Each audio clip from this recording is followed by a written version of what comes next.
Artwork is mainly trying to do a story from like my beginning of the program all the way into my end, as well as showing not just only my making stuff, but all my other various media I was able to create.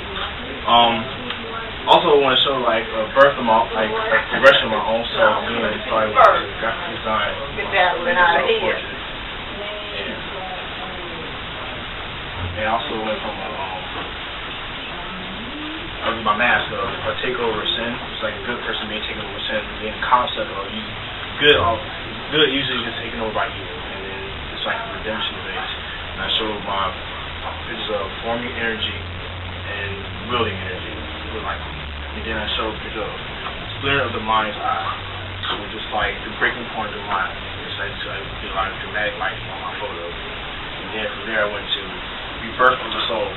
The soul being reborn, but there's opposing force trying to stop that force of rebirth. And then in that you have the super ego and your ego. It's three clashing enemies trying to gain control of one of the other. And then from there, in the mind you have the dreamscape, which is being affected by the making money and trying to survive outside of the world. And in the end, there's only one person that was instrumental in helping me out through my college years was my grandmother, which that's how I was one of us through the fire.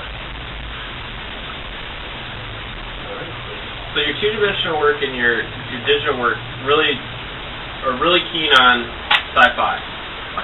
The what if process. What's that? Mainly like about what if this was to occur. Right. So along with the reality. We're dealing with speculative fiction worlds, and so I would get you, if you like that genre, if you want to explore it more, go back and start with the early 80s and check out some cyberpunk genre. And that covers a lot of territory. That's going to hit the Matrix. That's going to hit a lot of things. Check out some steampunk writing, and you can find real scholarly work based around sci-fi. Michael C. Drout's lecture series on fantasy and fiction is available. You might look him up and check out what he has to say about these things. So there's a lot of interest in this speculative fiction area. If it's something that you enjoy, don't just nibble around the edges of it. Get your feet wet, get into it, buy your full-length black leather jacket, and change your name to, what's your sci-fi name? Nero Gods Maverick. Okay, there you go. I appreciate the thought that you put into the installation.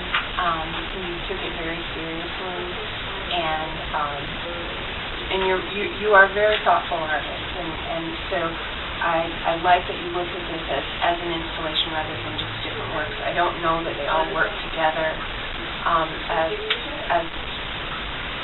as strongly as one work as they do, just a sort of a document of the progression of your time here. One thing to think about is your ultimate audience. Who is your audience going to be as you mature as an artist? Because there's a very small market for this type of work, and most of it is online, and it is developing quickly, and there are a lot of people doing this type of work. And I'm not talking about I'm talking about more this kind of work. Because this is, I see it's more traditional fine art. I don't know, Jim called it speculative fiction, but there's another name for it. It's like fantasy art. Fantasy art. Those would be derogatory. Yeah, and they're like, what are those conferences where the people go and they dress up like characters? If you have not been to Comic-Con, go to the table. Cosplay, yes. Well, I saw a lady kind of speak about this, and she was talking about the dangers of getting into this.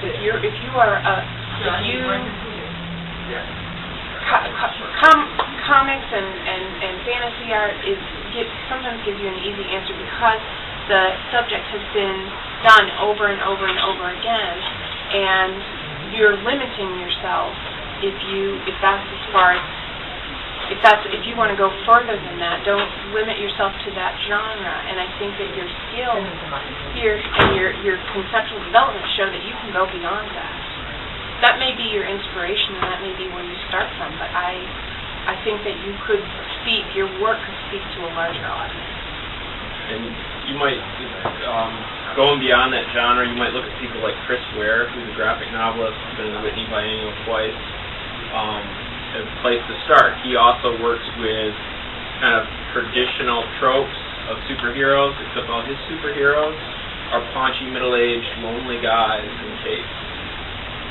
So you might look at some variations on those things that help expand that cliche of what you're looking at. Thank you. Yes, I kind of saw you putting together a narrative with a bunch of images that I didn't feel were made as a narrative. You know, I kind of thought you were taking them and then putting them away so that you could say, and then this, and then this. And I think that's what she's saying is about, you know, you sort of put together an installation that way. But I don't get the feeling that when you made this, you were picturing it below that and next to that. It's kind of like an after the fact kind of thing. Because this could stand on its own and not have anything to do with that narrative of yourself that you just talked about. Right.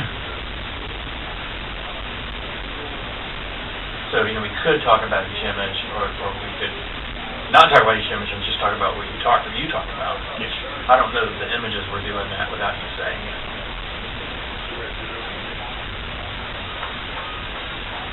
You feel free, you talk about it. Welcome is. You talk images of individual. Yeah. I didn't blame it. What I did was I just want to say, Kristian, you've come a long way, and keep working.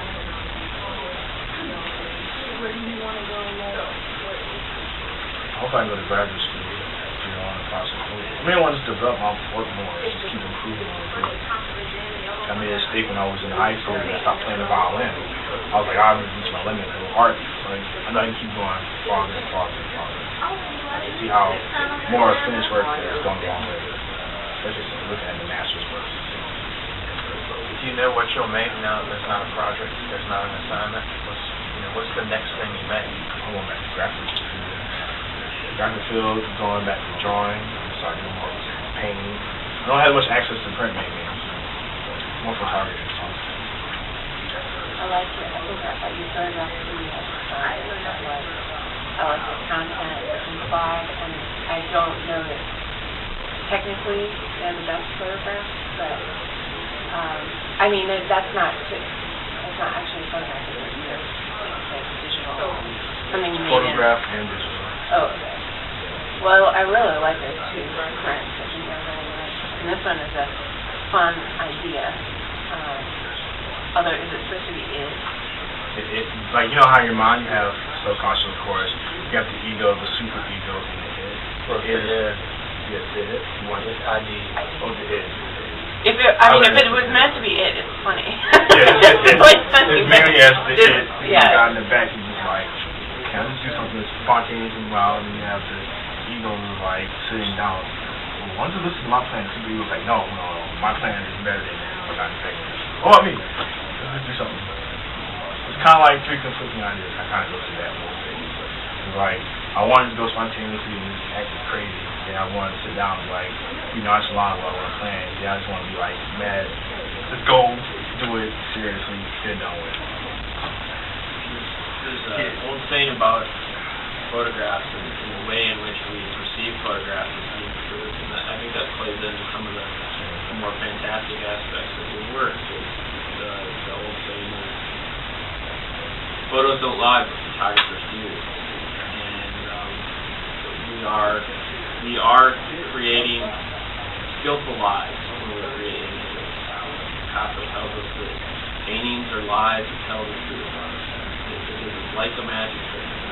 So to get more comfortable manipulating images, and even manipulating images that we take for granted as being very truthful, like photographs, I think you'll find yourself in really good company. There's a lot of artists working in those areas right now.